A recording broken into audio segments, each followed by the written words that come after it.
नमस्कार आप सभी किसान साथियों को। प्रिय किसान साथियों, आप सभी लोग जैसा कि वीडियो के माध्यम से देख पा रहे हैं, लहसुन की फसल इसमें दिखाई गई है। साथ ही साथ किसान साथियों, इसमें जो मेड़ बनी हुई है उसमें मिर्च भी लगी हुई है। तो किसान साथियों, जिन किसान भाइयों ने लहसुन और मिर्च की संयुक्त खेती कर रखी है, उन किसान भाइयों की लहसुन की जो फसल है लगभग 50 दिन के समथिंग हो चुकी होगी। और जिन किसान भाइयों ने थोड़ा लेट में लहसुन की बुआई की थी, उन किसान भाइयों की 35 से 40 दिन के आसपास फसल हो चुकी है। उन सभी किसान भाइयों को मैं इस वीडियो में बहुत ही ख़ास चीज़ बताऊंगा कि वह लोग क्या चीज़ डालें जिससे उनकी लहसुन की जो फसल है उसके जो पौधे हैं उनमें मोटा यानी कि पौधे का तना कैसे मोटा हो, पौधे में जो आड़ी यानी कि जो कंद बनने का नमूना है किसान भाइयों वह कैसे बड़ा हो। पौधे की आड़ी जब अभी से बड़ी होगी, अभी से यानी कि जब स्टार्टिंग जब इसकी अच्छी होगी तभी लास्ट तक उसका अच्छा रिजल्ट आएगा। तो किसान साथियों, पौधा जो लहसुन का होता है उसकी जो पत्तियां होती हैं अन्य फसलों की अपेक्षा इन पत्तियों में रस यानी कि पानी की मात्रा ज़्यादा होती है। आप सभी लोग कोई भी पत्ती तोड़ेंगे तो उसमें क्या है, ग्लू टाइप में निकलेगा, गम पानी की मात्रा इसमें बहुत होती है। तो इसीलिए किसान साथियों, सबसे ज़्यादा महत्वपूर्ण है लहसुन की फसल में पानी। ठंडक इस बार नहीं हो पा रही है ज़्यादा अच्छी। लहसुन की फसल के लिए जितनी अधिक ठंडक हो उतना ही अच्छा लहसुन का पौधा चलेगा। किसान साथियों, जब तक कोहरा अच्छे से नहीं गिरता है, ठंडक अच्छी नहीं होती। लहसुन की फसल जो है वह शीत ऋतु की मानी गई है किसान साथियों। इसमें क्या है, जितना ही अधिक ठंडक होगी उतना ही लाजवाब इसके पौधे में वृद्धि विकास की दर देखी जाती है।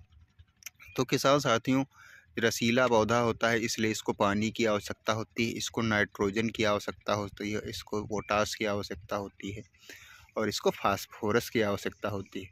तो किसान साथियों, आप सभी लोग जान ही रहे हैं अब की बार लहसुन की रेट कितनी अच्छी थी, लहसुन कितना महंगा था। तो किसान भाइयों, जैसा कि मैंने बताया है, नाइट्रोजन की आवश्यकता होती है, फास्फोरस की आवश्यकता होती है और पोटास की। तो अगर हम नाइट्रोजन, फास्फोरस, पोटास यह तीनों चीज़ें अलग अलग लेकर के बोएंगे तो बहुत महंगा जाएगा किसान साथियों। और क्या है, जब हम पोटास की बुआई करेंगे तो क्या है, पोटास जो पौधे के तने हैं, पत्तियां हैं, जहाँ शाखाएं निकली हुई हैं, उसमें क्या है जा कर के रुक जाएगी। तो क्या है, पौधे में नुकसान हो सकता है। इसलिए किसान साथियों, सभी किसान भाई ज़्यादातर पोटास की बुआई जो है वह लहसुन की बुआई करने से पहले ही देते हैं। बाद में पोटास की बहुत सी ऐसे प्रोडक्ट आते हैं जिसमें पोटास होती है, जिसे हम घोल करके स्प्रे कर सकते हैं। किसान साथियों, स्प्रे करने और बुआई में दो बड़े अंतर होते हैं। स्प्रे जब हम करते हैं तो उसका डोज पतला होता है और पत्तियों पे स्प्रे होता है। लेकिन किसान साथियों, अगर हम पोटास की ऐसे ही बुआई करेंगे तो वह पोटास रुक जाएगी। इससे क्या, पौधे में झुलसा रोग लग जाएगा यानी कि पौधा झुलस जाएगा। इसलिए किसान साथियों, इन तीनों चीज़ों को अलग अलग ना लेकर के आप सभी लोग 10-26-26 लीजिएगा, जिसमें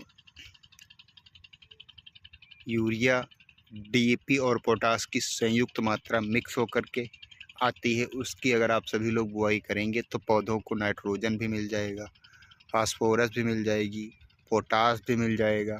साथ ही साथ इसी के साथ में अगर आप सभी लोग चाह रहे हैं तो सल्फ़र भी मिक्स कर सकते हैं किसान साथियों। सल्फ़र के बहुत बड़े फ़ायदे होते हैं लहसुन की फसल में।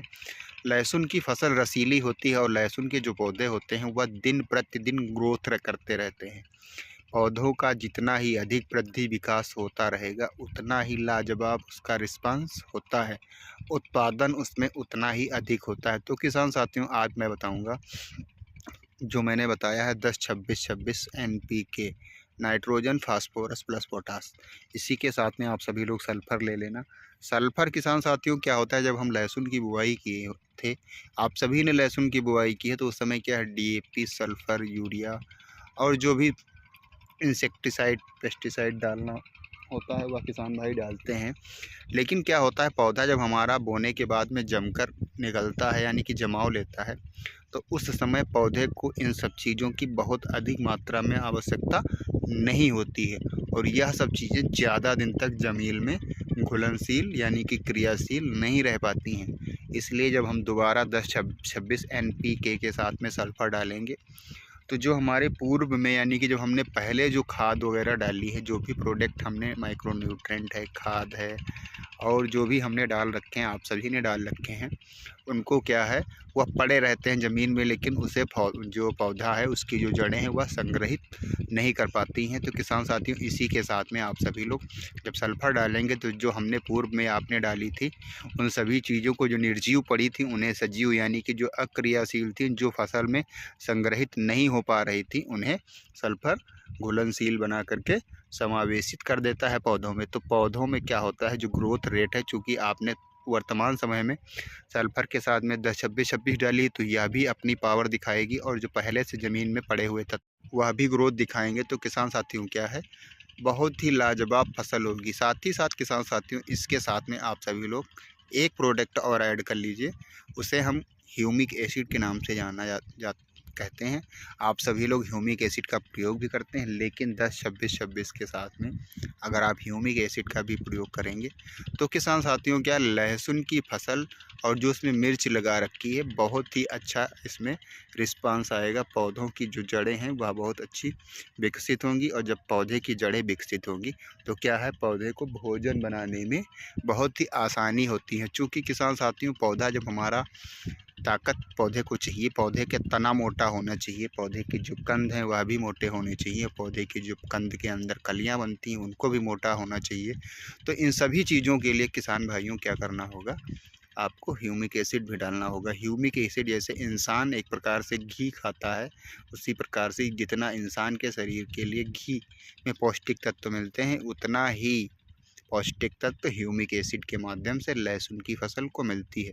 तो किसान साथियों, आप सभी लोग लहसुन की फसल में 10-26-26 डालिए, सल्फ़र डालिए और इसी के साथ में ह्यूमिक एसिड डालिए। इन तीनों चीज़ों को मिक्स करके आप सिंचाई से एक दिन पूर्व संध्या पे डाल देंगे तो लहसुन की फसल इतना लाजवाब ग्रोथ करेगी किसान साथियों कि आपके जो खेत के अगल बगल में किसान भाइयों ने लहसुन की बुआई की थी, वह किसान भाई भी आपसे पूछने आएंगे कि आपने क्या डाला है। तो किसान साथियों, यह हुई महत्वपूर्ण जानकारी और आप सभी ने लास्ट तक मेरे यूट्यूब चैनल को देखा है, मेरे वीडियोस को देखा है और अभी तक मेरे यूट्यूब चैनल को सब्सक्राइब नहीं किया तो कृपया सब्सक्राइब कर लें, वीडियो को लाइक कर दें, चैनल को शेयर कर दें। किसान साथियों, इसी के साथ में मैं आप सभी को बता रहा हूँ बहुत चीज़, इन 3 चीज़ों को जब आप डालेंगे तो इसमें आपको अलग से ना तो यूरिया की ज़रूरत है, ना DAP की ज़रूरत है और ना ही पोटास की ज़रूरत है। किसान साथियों, जैसा कि मैंने पहले भी कहा था, कंद की जो बनने की प्रक्रिया है वह प्रारंभ हो चुकी है। तो मैं एक पौधे में आपको दिखा रहा हूँ कितना लाजवाब कंद बनने का जो समय है वह आ चुका है। जिन किसान भाइयों की 50 से 55 दिन की फसल हो गई, उसमें अच्छे तरीके से नमूने बनना स्टार्ट हो गए हैं। आपको दिखा रहा हूँ, 1 मिनट।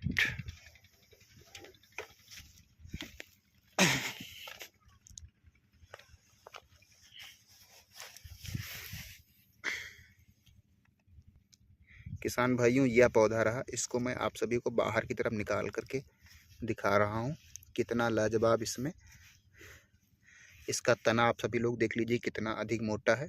और ऐसे ही तने मोटे करने के लिए यह तो 3 चीज़ें मैंने बताई हैं, उनको अच्छे से डालिएगा और इसका रिस्पांस बहुत ही लाजवाब होगा। ये किसान भाइयों, आप सभी लोग देख पा रहे होंगे वीडियो में, क्योंकि पौधे को मैं बाहर नहीं निकालूंगा।